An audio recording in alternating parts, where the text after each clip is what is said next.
ایک غریب گھرانے کا لڑکا کس طرح پبلک اسپیکر بن گیا۔ آج ہم بات کرنے والے ہیں ڈیل کارنیگی کی۔ He was American writer and public speaker. Dale Carnegie بچپن میں بہت غریب تھے۔ وہ غریب گھرانے میں پیدا ہوئے تھے۔ دن بھر فصلوں اور جانوروں کی دیکھ بھال کرتا تھا اور رات کے وقت پڑھتا تھا۔ سیلاب کی وجہ سے جب ان کے فصل تباہ و برباد ہوئے تو وہ لوگ اور زیادہ غریب ہونے لگے۔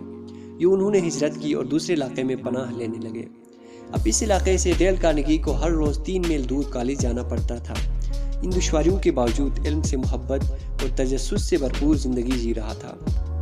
وہ زندگی میں بہت کچھ کرنا چاہتا تھا، بہت سارے انعامات حاصل کرنا چاہتا تھا، ایک بیسٹ پبلک اسپیکر بننا چاہتا تھا، پر کیسے بنتا؟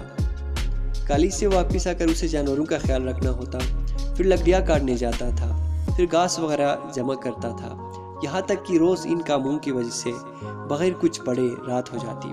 رات کے وقت تنہائی میں بیٹھ کر نہ صرف پڑھائی کرتا تھا بلکہ اپنے مشن کے لیے یعنی اپنے مقصد کے لیے سوچتا بھی تھا، غور و فکر بھی کرتا تھا۔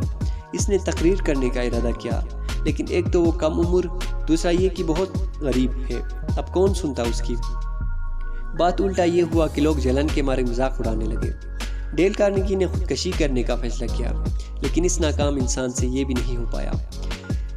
کچھ دن چپ چاپ رہنے لگے اور اندر ہی اندر جلنے لگا۔ پھر یک دم انقلاب لانے کا فیصلہ کیا اور کہا کہ اب کی بار جب گر جاؤں گا تو فوراً اٹھوں گا اور زندگی سے لڑتے لڑتے کامیابی حاصل کر ہی لوں گا۔ اس جذبے کو ختم ہونے نہیں دیا اور روز و شب پریکٹس کرتا رہا۔ اب پریکٹس انسان کو کسی مقام تک پہنچا دیتی ہے۔ کالج میں منعقد ہونے والے مقابلوں میں حصہ لیا۔ اس مقابلے میں کالج کے ٹاپرز بھی شامل تھے، لیکن جس نے سب سے زیادہ پریکٹس کیا ہے، جس کے دل میں گرنے کے بعد سب سے زیادہ جذبہ پیدا ہوا تھا، وہ تھا ڈیل کارنیگی، اور وہی ہوا۔ سارے اسٹوڈنٹس میں ڈیل کارنیگی فرسٹ پوزیشن حاصل کرنے میں کامیاب ہوا۔ اب یہ اس کی پہلی کامیابی تھی، لیکن شہر جانے کے لیے اس کے پاس پیسے نہیں تھے۔ کسی نے صابن بیچنے پہ لگا دیا۔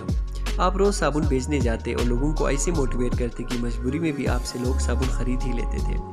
اس سے آپ کے ہاتھ میں بہت سارے پیسے آئے۔ پھر آپ نے وہ کام چھوڑ دیا اور شہر میں ایک موٹر سائیکل کی دکان میں کام کرنے لگے۔ یہاں خرید و فروخت ہوتی تھی۔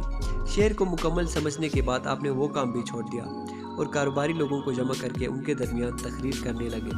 اس سے یہ ہوا کہ سٹارٹنگ میں تو کوئی کامیابی نہیں ہوئی، لیکن اس کے بعد شہرت آگے بڑھتی گئی کیونکہ آپ کے الفاظ جو تھے منفرد تھے۔